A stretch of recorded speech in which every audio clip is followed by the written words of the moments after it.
I just got back from South Africa. And while I was in South Africa, we went to a little town called East London, which is more of a white part of South Africa, but it's right on the edge of the Transkei where we're doing our outreach. So we're getting ready to travel back to the area, but this is right on the ocean. So you can kind of see the waves behind us. And while we're walking down the street, we run into this group of 20-somethings that just got out of church. It's Saturday night Sunday night.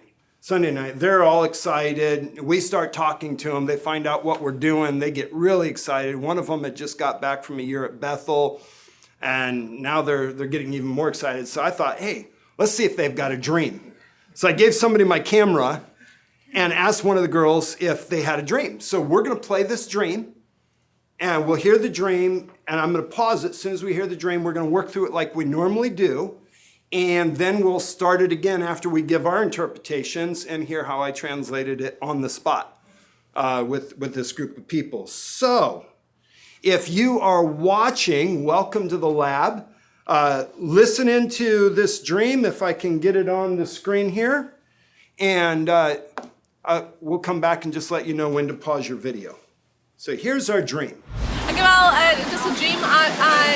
In my dream, I felt like I had deja vu, so I knew what was going to happen. But in this dream, there was horses involved, and I knew somebody was going to steal the horse. And I started telling everybody else, they're stealing the horse, but they didn't know what happened. But I had the dream before, or the deja vu, so I knew the horse was being stolen. And I was trying to tell them the horse was being stolen, and everybody ignored me. And then the horse got stolen. And then I was running through the woods, and I can't remember anything else. I just remember that horse was stolen. Yeah, see, now that actually is a very important dream. All right, so now this is the dream. You just heard her share her dream. She is having a dream where she knows that a horse is going to go missing. Now, this is a dream that she's had before, and she's having it again. Now, she doesn't say whether or not she's actually had this dream before, but in the dream, she knows that she had it before. She knows the horse is going to get stolen. She's trying to tell all of her friends, people at church, hey, the horse is going to get stolen, the horse is going to get stolen. But nobody's listening, the horse gets stolen. The next thing that happens is she's running through the woods, and there are a lot of trees. That's the end of the dream. All right, so now pause your video, come up with a title for this dream. What's your focus? What's your sub-focuses? What's your details? Once you've got that set up, and then write out your interpretation, start your video again, and we'll let you know what we got here at the lab.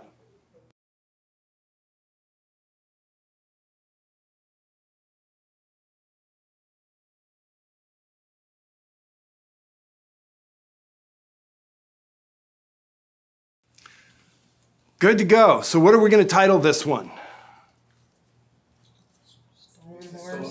Stolen horse. Stolen horse. All right. All right, so what's our focus? The dreamer. The dreamer is the focus, yes. That is our focus. What are our sub-focuses? Horse. The horse. The people. And the people. Interested people. Those are sub-focuses. Okay, any important details? That they didn't listen. Oh, go ahead. Running through the woods. Okay, the other one That's a is, separate. yep, So the people are uninterested, that's a the detail. woods. Yeah, so not listening. That's a detail. And the horse. Stolen. Yeah. Stolen. And we'll just write stolen because we'll remember that she knew it was going to get stolen, but then it actually does get stolen. All right, so we've got that from the people not listening. Anything else important in there? Running through the woods. What about the deja vu? Right, the deja vu. And so what I'm going to do is off of stolen, I'm just going to write again. And that's a sub-detail or another detail, but I'm going to put the question mark. Because at first, she's trying to stop it from happening. So there's still a question mark. Is it going to happen? But then it actually does happen. All right. With the woods. Scene 2, Running. Anything else important? trees. Running. That's a detail. And trees. That's a detail. All right. Anything else important? What does the horse represent? Power. Authority. Strength, authority. What's the context of this portion of the dream? Or the people that she's around? Church people. Church people. So this is talking about the power of God, Yeah, right? yes. Right, because the people being church, so we know that that's what this portion is related to. This is about something that's happening in the church. But she knows something that other people aren't hearing. She's communicating something that other people aren't listening to. What does that say about her? She has a gift. She's got a prophetic gift. Yeah. She's got a prophetic gift. That's the deja vu. Having had this dream before, I'd already experienced, I'd already got revelation of this, and now she's communicating the revelation. Hey, this is how this thing is going to end. This is what's going to happen. So that's about her prophetic gift. Very good. Woods. What's that talking about? Leaders. Yeah, the trees are talking about leaders. And running in the midst of leaders. Running with leaders. Running with leaders.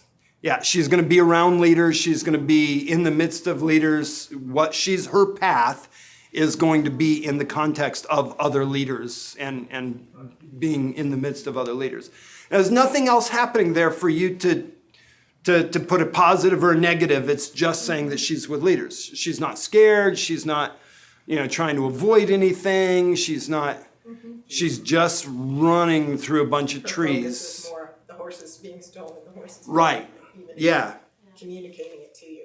But there's almost like the two pieces. So you want to keep the one, what's the word I'm looking for? One scene, and then the other scene as two separate things. All right. So how would you say this to the dreamer? Let's get two different people to come up and share how you would interpret this for the dreamer. All right, so I guess I would say to the person that this is a dream that you've had before. God is, I guess, the deja vu represents your prophetic calling. And God is showing you something that is going to be stolen. And through that process, it's going to set you on a course that you're going to, be running with leaders and being with that gift, being able to walk with them and, be a part of that team ministry with your calling as a, we thought watchman. Okay. So, Yeah. Watchman, because the prophetic calling, recognizing something, communicating it. Very good. Who else?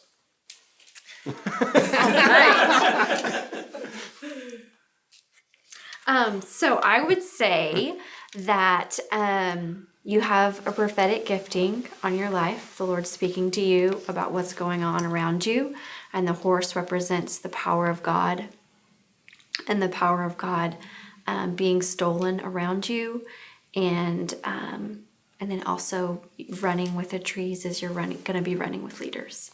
All right. That's good. Thank you. Very good. So let's pop back onto our video and hear how I interpreted it live while we were talking. So this is our interpretation. Yeah, but because horse talks about power, the power of God. Joel, come on. Right? And you have a prophetic gift that's on you. And you've seen some things.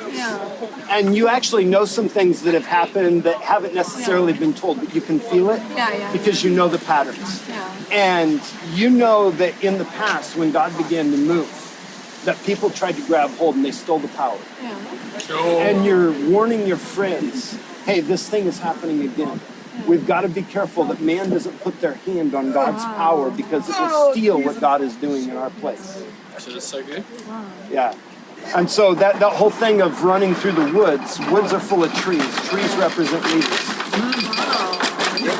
So you're going to be propelled into a place as you begin to share the things that you see, because that prophetic gift that's on you, you're going to be propelled into a place of leadership where you interact with many leaders.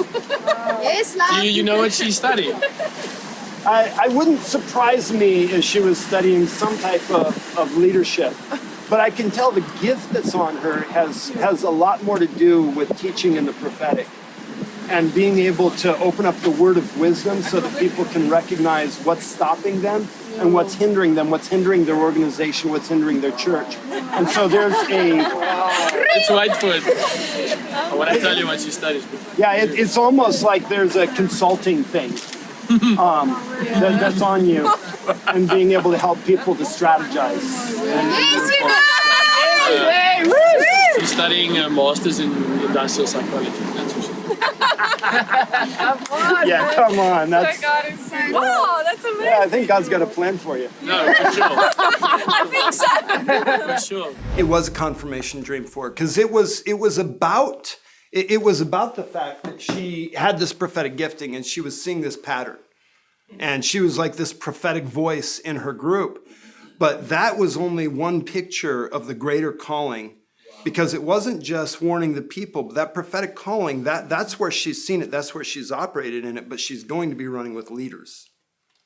And that's what she needed to know for the future and for the destiny. Yeah. Yeah. Yeah. Yes. Yeah. Wow. Well, and one of the things that happened is they were, as I was watching what was going on with her and with her husband. That was the guy that was next to her. That was her husband. And I recognized that there was, if I took this a little bit further, that I was going to be able to strengthen something inside of her that would confirm her calling. And so I just kept on reaching for more and more revelation and trying to dial it in and dial it in. That was a lot of fun because I basically described what what her master's is. But out of the dream. So you interpret the dream and then you press in for more revelation. Because the dream is one part of a ongoing conversation that this person has been having with God. And you want to interpret the dream because that's key so that they understand this part of the conversation, but that's not the whole conversation. And that dream interpretation often leads to the next piece. And sometimes it's a word of knowledge, like this was a word of knowledge. Sometimes it's a word of wisdom. When you take a look at Joseph and Daniel, it wasn't the dream interpretation that got them promoted. It was the word of wisdom they got after they interpreted the dream. Yeah. The dream interpretation opened the door. The word of wisdom gave the favor for promotion. And so watch for those opportunities when you're ministering to someone. Be clear. We always talk about you never want to add to your dream. Make sure that your interpretation is actually the interpretation. Don't add to the dream. You want to make sure that you're doing that. But that dream interpretation was done, and we were clearly moving into something else. And you keep on moving as long as that door is open. Now, this is a great example because this is out on the street. I mean, I just met this group of people maybe 10 minutes, maybe 15 minutes at the most before this dream interpretation. So they didn't even know who I was. They had no idea that I was involved with streams at this point in time. They just knew that I was a random guy that had come to their country to preach the gospel in the villages. And they thought that it was absolutely astounding that somebody had actually flown into Umtata Airport, because nobody flies into Umtata Airport because it's backwoods airport. And they're like, no, you don't understand. Like, that's a greater miracle than the rest of us do. But that was the context that they had. And so I was watching their response to know, how much favor do I have? How far can I go? Right. Because if they would have finished, if I would have given the dream interpretation like, oh, wow, that's really cool, thanks, I would have stopped right there. Right. But I was watching for favor, and as the favor opened up, I kept on stepping into the favor so I could take it as far as it was intended to go.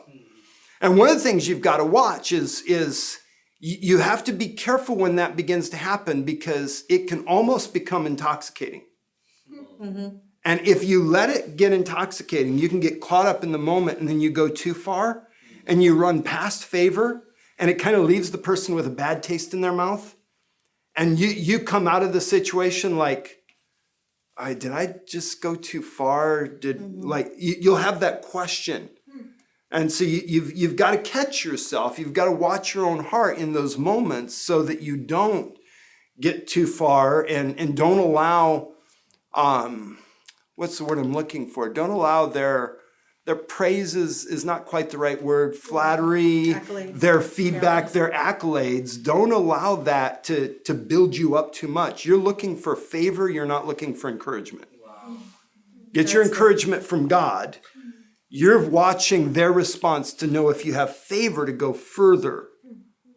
And if you can keep those separate, then you'll recognize when to stop as well as when to start and how far you can go. Because if you go too far, it's like writing an overdraft check on an account.